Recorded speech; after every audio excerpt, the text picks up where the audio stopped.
చంద్రబాబు నాయుడు గారు ఆ రోజున రోధించే పరిస్థితి తీసుకొచ్చారు.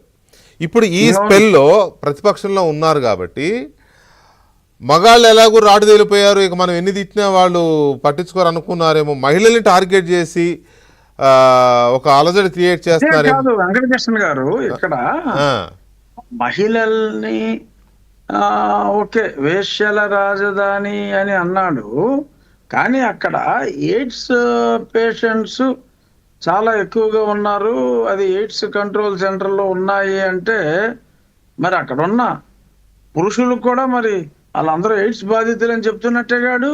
అవును అవును, అది ఒక్క మహిళలనే కాదు, పురుషులను కూడా వాళ్ళందరూ ఎయిడ్స్ వచ్చినాయి అని అన్నాడు.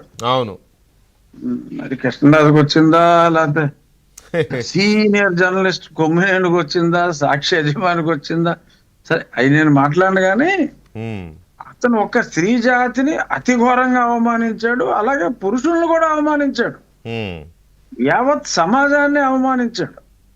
మొత్తంగా ఈ ఎపిసోడ్ లో కూడా అతను కృష్ణరాజు ఈ ఎపిసోడ్ లో కృష్ణరాజు మాట్లాడిందైనా, కొమ్మినేని అవునవును నేను చూశాను వార్త నేను చదివాను అన్నదైనా టైమ్స్ ఆఫ్ ఇండియాలో ఒక ఆంగ్ల పత్రికలో, టైమ్స్ ఆఫ్ ఇండియా ఎందుకనాలే, ఒక ఆంగ్ల పత్రికలో వచ్చిందని చెప్తున్నది.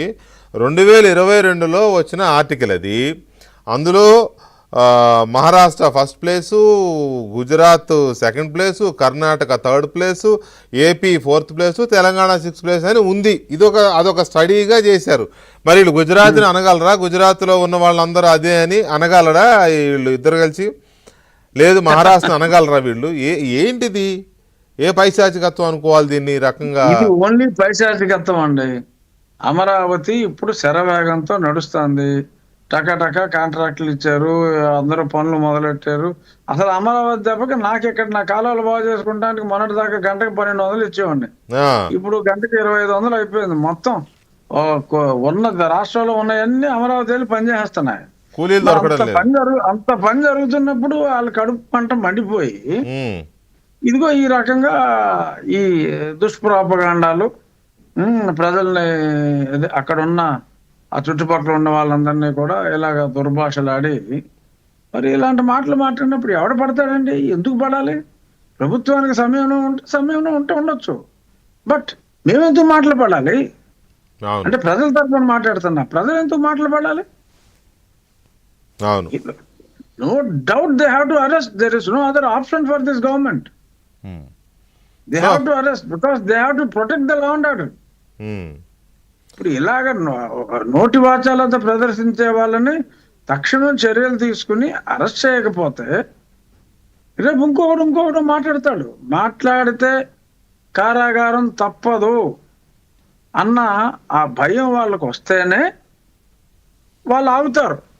నోటుకు వచ్చినట్టు మాట్లాడతాం అయితే భావాలన్నీ దెబ్బతీసి సారీ అన్నగా అంటే ఎలా కుదురుతుంది? అప్పుడు ఎట్లాగైతే సజ్జల రామకృష్ణారెడ్డికి సకల శాఖ మంత్రిగా ఆ బాధ్యతలు అప్పచెప్పాడు ఆయన, అన్ని శాఖలు పర్యవేక్షించాలి, అలాగే ఎవరు మాట్లాడాలి ఏం మాట్లాడాలి అనేది కూడా స్క్రిప్ట్ ఆయన ద్వారానే, స్క్రిప్ట్ రాయడానికి ఒక 2-3 ఎక్స్పర్ట్స్ ఉంటారు అక్కడ. వాళ్ళు నువ్వు రఘురామకృష్ణరాజుని ఇలా తిట్టు, చంద్రబాబు నాయుడిని ఇలా తిట్టు, లోకేష్ని ఇలా తిట్టు, పవన్ కళ్యాణ్ ఇలా తిట్టు అని స్క్రిప్ట్ రాసిస్తారు. ఆ స్క్రిప్ట్ ప్రకారమే కదా అప్పట్లో అదే కదా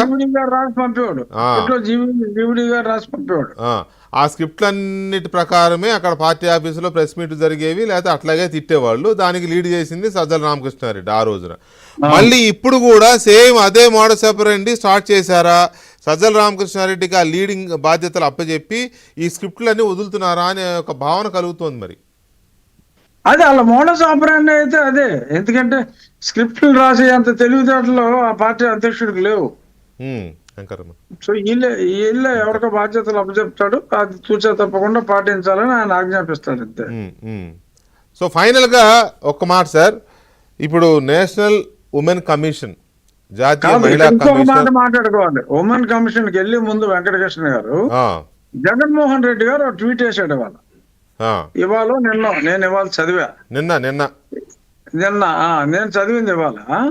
సో అది అందులో మరి ఇలాగా అతను ఎవరో మాట్లాడిన దానికి వీళ్ళని బాధ్యులు చేయటం ఏంటి అని చెప్పి మాట్లాడాడు. ఇప్పుడు మీరు వాళ్ళిద్దరూ ఎలా మాట్లాడారో నన్ను మీరు ఇంటర్వ్యూకి తీసుకున్నారు, అలాగే ఆ ఛానల్లో మూర్తి గారు తీసుకున్నాడు. సో మీరు నన్ను ఏదో అడుగుతారు, నేను నాకు తోచింది, నాకు నిజం అనిపించింది నేను చెప్తా. సో మీరు ఒక యాంకర్గా మీ పని మీరు చేశారు, నేను నాకు తెలిసిన నిజాలు నేను చెప్పాను.